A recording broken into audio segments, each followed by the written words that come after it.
Hello students, आज हम बात करते हैं बीएड फर्स्ट ईयर के पेपर अधिगम एवं शिक्षण के अंतर्गत सीखने के लिए भूलना टॉपिक के विषय में। सीखने के लिए भूलना, जिसे इंग्लिश में अनलर्निंग फॉर लर्निंग कहा जाता है।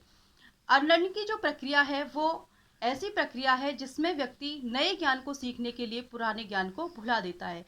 यानी कि नवीन ज्ञान अर्जित करने के लिए पूर्व में सीखे हुए ज्ञान को स्थानांतरित करना, पूर्व में सीखे हुए ज्ञान को भुला देना ही अनलर्निंग कहलाता है।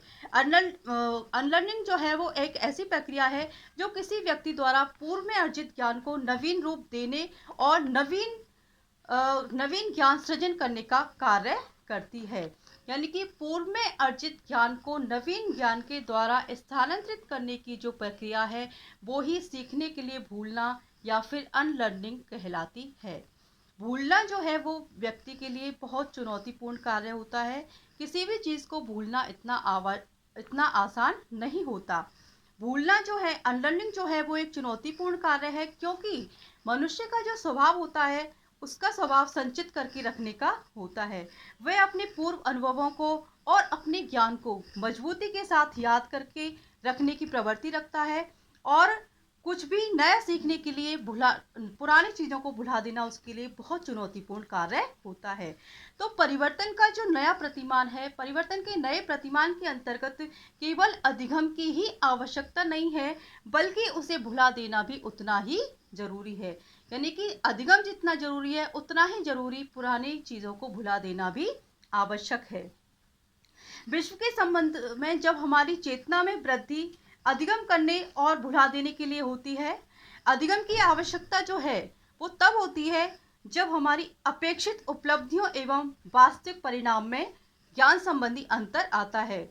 जब हमारी जो उपलब्धियां हैं उनमें और वास्तविक परिणाम में ज्ञान संबंधी जब अंतर आ जाता है, तब अधिगम की आवश्यकता महसूस होने लगती है। ये जो आवश्यकता जो महसूस होती है वो किसके माध्यम से होती है? वो सूचना में कमी के माध्यम से, संसाधनों में कमी के माध्यम से, या फिर कौशल में कमी के माध्यम से ये दिखाई देती है। ये जो ज्ञान का जो अंतर है वो इन्हीं के माध्यम से दिखाई देता है।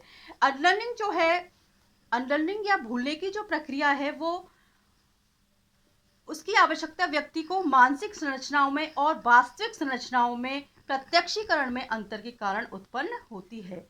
भूलने की जो प्रक्रिया है वो व्यक्ति की मानसिक संरचनाएं, जैसी मानसिक संरचनाओं की अपन बात करें, जैसे तर्क करने की शक्ति है, निर्णय करने की शक्ति है, ये जो संज्ञा से संबंधित जो सभी क्रियाएं हैं वो किस में आती हैं? मानसिक संरचनाओं के अंतर्गत आती हैं। और मानसिक संरचनाओं में और वास्तविक संरचनाओं में प्रत्यक्षीकरण में जब अंतर आ जाता है तब अनलर्निंग की आवश्यकता महसूस होती है। तो इसके संदर्भ में, अनलर्निंग के संदर्भ में एक मैरिका कॉर्नर एक मनोवैज्ञानिक हैं, उन्होंने इससे संबंधित एक परिभाषा दी है।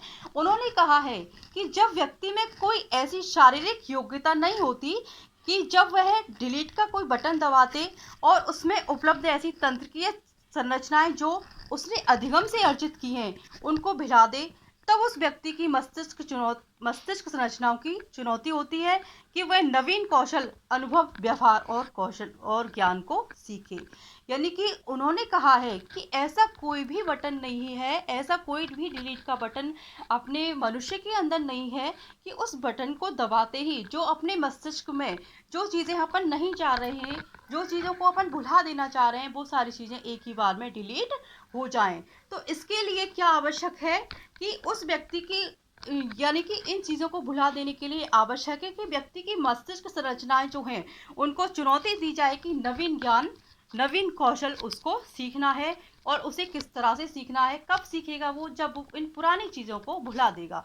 तो पूर्व ज्ञान को नए ज्ञान में स्थानांतरित करना ही क्या कहलाता है? अनलर्निंग या भूलना कहलाता है।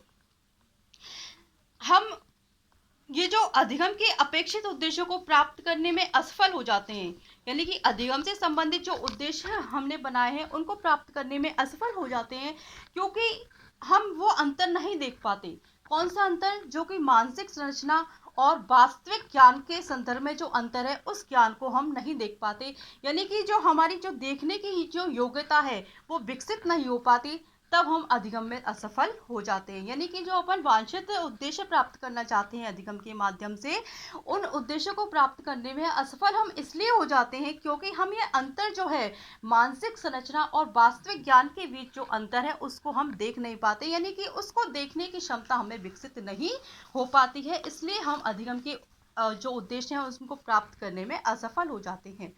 देखना यानी कि किसी भी चीज़ को देखना देखना जो है, यानी कि किसी भी चीज़ के प्रति अपना जो दृष्टिकोण है, जो हमारे चिंतन से स्टार्ट होता है और चिंतन या फिर अपन कह सकते हैं प्रत्यक्षीकरण के तरीके को रोकने से प्रारंभ होता है।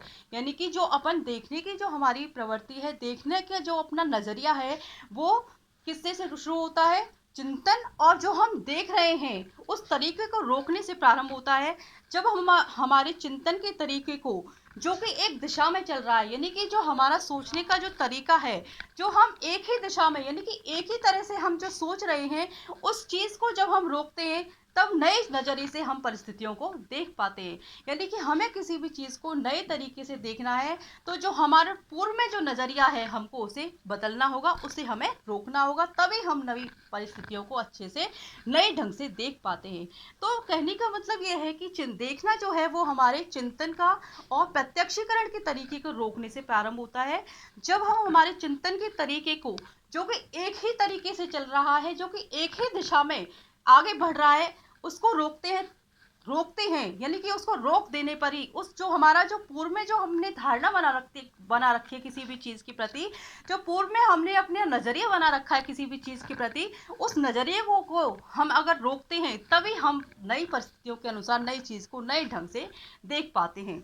तो किसी भी चीज़ या ज्ञान के निलंबन, यानी कि किसी भी चीज़ या ज्ञान का जो निलंबन, सस्पेंशन जो है, उससे मतलब ये नहीं है कि हम हमारे मस्तिष्क में उपस्थित जो मानसिक संरचनाएं हैं उनको पूरी तरह से नष्ट कर दें या फिर उनको पूरी तरह से इग्नोर कर दें। यानी कि जो हमारे मस्तिष्क में उपस्थित मानसिक संरचनाएं हैं और उनको नष्ट करना या फिर इग्नोर करना ही मतलब नहीं है। ज्ञान के निलंबन से ये मतलब नहीं है, बल्कि ये हमारे निलंबन जो है वो हमें हमारे देखने की अनुमति देता है। यानी हमें चीज़ों को किस प्रकार से देखना है, इस चीज़ की अनुमति हमें ये प्रदान करता है। तो ज्ञान के निलंबन से ये मतलब नहीं है कि हमारे मस्तिष्क में उपस्थित जो भी चीज़ें हैं, जो भी मानसिक संरचना है, उनको नष्ट कर दिया जाए या फिर उनको नज़रअंदाज कर दिया जाए, बल्कि इससे मतलब ये है कि हमारे सामने जो चीज़ें हैं उनको हमें देखने की अनुमति देता है। हमें उन चीज़ों को किस तरह से देखना है, इस चीज़ की अनुमति हमें देता है। तो अनलर्निंग जो टीमू अरी एक मनोवैज्ञानिक हैं, उन्होंने अनलर्निंग से संबंधित एक अपनी परिभाषा दी है। उन्होंने कहा है कि किसी व्यक्ति द्वारा पूर्व में अर्जित ज्ञान को नवीन रूप देने और नवीन ज्ञान सृजित करना ही क्या कहलाता है? अनलर्निंग कहलाता है। तो ये जो अपन ने अब तक जो देखा कि अनलर्निंग के विषय में, कि अनलर्निंग जो है वो किसी व्यक्ति में तब प्रारंभ होती है जब वह अपने अनुभवों में, अपने कार्यों में, अपने ज्ञान में परिवर्तन जब वो करना चाहता है। यानी कि अनलर्निंग की प्रक्रिया कब स्टार्ट होती है? जब व्यक्ति अपने ज्ञान में, अपने अनुभव में और अपने कार्यों में जब वो परिवर्तन करना चाहता है, तो या फिर वो अपनी मानसिक संरचनाओं में, अपने दृष्टिकोण में, अपने विचारों में, या फिर विश्व अवलोकन, यानी कि जो उसके आसपास जो चीज़ें दिख रही हैं उन चीज़ों को देखने का जब नज़रिया बदलना चाहता है, तब अनलर्निंग की प्रक्रिया जो है वो उत्पन्न होती है। तो अनलर्निंग की जो प्रक्रिया है, अधिगम की एक ऐसी, अनलर्निंग जो है वो भी अधिगम का ही एक प्रकार है। अधिगम का ही एक प्रकार हम उसको बोल सकते हैं। अनलर्निंग जो है वो अधिगम का ही एक प्रकार है, जो कि जब उत्पन्न होता है, जो परिणाम हम प्राप्त करना चाहते हैं वो या तो प्राप्त नहीं होते या फिर वो कुशलतापूर्वक ढंग से क्रियान्वित नहीं होते। यानी कि क्या मतलब है इससे, कि अनलर्निंग की जो प्रक्रिया है वो अधिगम का ही एक रूप है, एक अधिगम का ही एक प्रकार है, सीखने का ही एक प्रकार है। क्योंकि जब हम कोई भी परिणाम प्राप्त करना चाहते हैं, जब उस परिणाम को अपन प्राप्त नहीं कर पाते हैं या फिर अच्छी तरह से वो जो अपन कार्य करना चाहते हैं कुशलतापूर्वक उस कार्य को नहीं कर पाते हैं, तब अनलर्निंग की जो प्रक्रिया है वो उत्पन्न होती है। ठीक है, तो अब अपन बात करते हैं अनलर्निंग के विषय में, आगे अनलर्निंग की प्रक्रिया या प्रोसेस के बारे में। जो सीखने के लिए भूलना जो है उसकी प्रक्रिया क्या है, उसकी मैकेनिज्म क्या है, या उसका प्रोसीजर क्या है, इसके बारे में अपन बात करते हैं। अब भूल जाने की जो प्रक्रिया है, यद्यपि अनलर्निंग जो है वो एक नया आयाम इसमें जुड़ा है शिक्षा में। अनलर्निंग जो है वो नई चीज़ है। अनलर्निंग के क्षेत्र में अभी तक शोध कार्य और ज़्यादा शोध कार्य होना बाकी है, लेकिन फिर भी इसकी प्रक्रिया को क्रमबद्ध रूप देने का प्रयास किया गया है। यानी कि बहुत छोटे तरीके से इसको क्रमबद्ध तरीके में प्रस्तुत करने का प्रयास किया है। जो मार्सिया कॉर्नर हैं, मार्सिया कॉर्नर वही हैं जिन्होंने वो जो परिभाषा दी थी अनलर्निंग से संबंधित, जिन्होंने कहा था कि मनुष्य की शारीरिक संरचना में ऐसा कोई भी बटन नहीं है जिसको दबा दिया जाए और जो उसकी मानसिक संरचना है वो स्वतः ही डिलीट हो जाए। यानी डिलीट का कोई भी ऐसा बटन नहीं है जिसके द्वारा जो मनुष्य जो चीज़ भुलाना चाहता है उन चीज़ों को भुलाया जा सके। तो मार्सिया कॉर्नर जो है वो ही मनोवैज्ञानिक है। उन्होंने ही ये भूल जाने की जो प्रक्रिया है उसके 4 चरण बताए हैं। उन्होंने जो भूल जाने की प्रक्रिया है उससे संबंधित 4 चरण जो बताए हैं, उनमें पहला जो चरण है वो है प्रारंभ से शुरू करना। प्रारंभ से शुरू करना यानी किसी भी चीज़ को भूलने के लिए क्या जरूरी है, कि उन नई चीज़ को सीखने के लिए क्या जरूरी है कि जो अपन ने पुराना जो सीख रखा है उसको सबको भूल जाएं और वापस से नई स्टार्टिंग करें। दूसरा जो चरण है, अभी अपन इसके बारे में डिटेल से बात करेंगे। अभी मैं आपको बता देती हूँ कि कौन कौन से 4 चरण जो मार्सिया कॉर्नर है उन्होंने सीखने के लिए भूलना जो है उससे संबंधित कहे हैं। पहला जो बताया है उन्होंने बताया है प्रारंभ से शुरू करना। दूसरा बताया है उन्होंने उदार होना, यानी कि दूसरों के विचारों को जब अपन कब तभी स्वीकार कर पाएंगे जब हमारा मन उदार होगा, उदार होना। और तीसरा जो चरण उन्होंने बताया है चिंतन करना या फिर स्वयं को देखना। स्वयं को देखना उन्होंने तीसरा चरण बताया है। और चौथा बताया है स्वयं के विश्वासों की जांच करना। तो अभी अपन ने इनके बारे में जो प्रक्रिया है सीखने के लिए भूलना की जो प्रक्रिया है जो मार्सिया कॉर्नर ने प्रस्तुत की है उसके 4 चरण उन्होंने बताए हैं। प्रारंभ से शुरू करना, दूसरा है उदार होना, तीसरा है स्वयं को देखना और चौथा है स्वयं के विश्वासों को की जांच करना। तो सबसे पहले अपन बात करते हैं प्रारंभ से शुरू करना। प्रारंभ से शुरू करना ये जो चरण है इसका मतलब ये है कि व्यक्ति में प्रारंभ करने के लिए, यानी कि कोई भी चीज़ वो नहीं सीख रहा है तो उसके लिए ये ज़रूरी है कि सब कुछ भूल जाओ जो आप जानते हैं। यानी कि नई चीज़ अगर आप सीखना चाहते हैं तो इसके लिए ये ज़रूरी है कि जो कुछ भी आप उसके रिलेटेड जो कुछ भी थोड़ी बहुत जो जानकारी रखते हैं उस सबको भूल जाओ, नए सिरे से उस चीज़ को शुरू करो। प्रारंभ से शुरू करना ये इतना ही महत्वपूर्ण है, यानी कि ये महत्वपूर्ण नहीं है, ये मायने नहीं रखता कि वो आप उस विषय के बारे में उस ज्ञान के विषय में कितना जानते हैं, बल्कि ये जरूरी है कि आपको नया क्या सीखना है। यानी कि प्रारंभ से शुरू करना इसका मतलब ये है कि ये जरूरी नहीं है, इसके लिए ये जरूरी नहीं है कि आपको कितना आता है, इसके लिए ये जरूरी है कि आप क्या नया सीखना चाहते हैं, आपको क्या नया सीखना है। इसके लिए इस सिद्धांत पर व्यक्ति को कार्य करना होता है कि जो कुछ आप जानते हैं, जिस किसी चीज़ के बारे में आपको जितनी जानकारी है वो सब आप भूल जाएं और प्रारंभ से किसी चीज़ को शुरू करें। तो अनलर्निंग के लिए सबसे महत्वपूर्ण जो चीज़ है वो ये है कि पूर्व ज्ञान और नवीन ज्ञान संरचनाओं में अंतर, यानी कि जो अपन ने किसी चीज़ के विषय में जो ज्ञान है वो पुराना सीख रखा है और उससे संबंधित अपन नया ज्ञान कोई सीख रहे हैं, तो उन दोनों चीज़ों में, उन दोनों ज्ञान में, नवीन ज्ञान और पूर्व ज्ञान में क्या अंतर है, उस अंतर को देखना और उस रिक्त स्थल को, जो खाली स्थान जो है, जो अंतर का जो स्थान है उसको देखना होगा। क्योंकि जो व्यक्ति जो यानी कि व्यक्ति अगर भूलना चाह रहा है तो वो उसको वहीं से शुरू करना होता है कि जो अंतर जो है उसको देखना उसको बहुत ज़्यादा जरूरी होता है कि कहाँ अंतर आ रहा है पूर्व ज्ञान और नवीन ज्ञान में, जिससे कि जो नई चीज़ है वो नए ढंग से अपन सीख सकें। यानी कि पुराने जो अपनी अवधारणाएं हैं उसको भुला देना यूं ही नहीं होता। जब अब कब किसी चीज़ को अपन भुलाने की कोशिश करते हैं तो ये जरूरी है कि जो अपन ने पहले जो सीख रखा है उससे संबंधित और जो नया ज्ञान, जो नई चीज़ अपन सीखने जा रहे हैं उन दोनों में अंतर क्या है, यानी कि दोनों में से बेस्ट क्या है। और अगर उस चीज़ को अपन पुरानी अवधारणा को, अपने पूर्व विचारों को अपन अगर भुलाने की कोशिश कर रहे हैं तो वो अंतर क्या है जो देखना बहुत जरूरी होता है। इसके लिए जरूरी होता है कि जो अपन ने पहले से जो सीख रखा है उस सब चीज़ को भूल जाओ और वापस से नए सिरे से शुरू करो, यानी कि प्रारंभ से शुरू करना, जो कि बहुत ज़रूरी है। ये ज़रूरी नहीं है कि आप कितना उस विषय के बारे में जानते हैं, ये ज़रूरी है कि आपको नया क्या सीखना है। अब जो दूसरा चरण है जो मार्सिया कॉर्नर ने बताया है सीखने के लिए भूलना से संबंधित, वो है उदार होना। उदार होना यानी कि किसी दूसरे के विचारों को स्वीकार करना। पूर्व विचार, यानी कि पूर्व विचार तो अपने हैं, जो अपन ने जो सीख रखा है उसको अपन पूर्व विचार या पूर्व ज्ञान कह सकते हैं। लेकिन जो नवीन ज्ञान जो अपन सीखना चाह रहे हैं, जो नवीन ज्ञान और पूर्व ज्ञान में जो अंतर है, वो नवीन ज्ञान वो किसी दूसरे व्यक्ति के द्वारा दिया गया विचार है। उस विचार को अपन को ग्रहण करना है, तो उसके लिए हमको उदार होना बहुत जरूरी है। इसके लिए जरूरी है कि द्वितीय चरण में ज्ञान में आए अंतर, और जो अपन के बीच पूर्व ज्ञान और नवीन ज्ञान में जो अंतर आ रहा है, जो रिक्तियां आ रही है, जो फिलिंग द ब्लैंक्स आ रहा है, उस स्थान को भरने के लिए, दूसरों के विचारों को स्वीकार करने के लिए व्यक्ति को उदार रहने की आवश्यकता होती है। इस चरण में दूसरों के विचारों एवं कार्यों को देखने के लिए और नए दृष्टिकोण को अपनाने के लिए, यानी दूसरे व्यक्ति के नए दृष्टिकोण को अपनाने के लिए व्यक्ति को तैयार रहना पड़ता है, उदार रहना पड़ता है।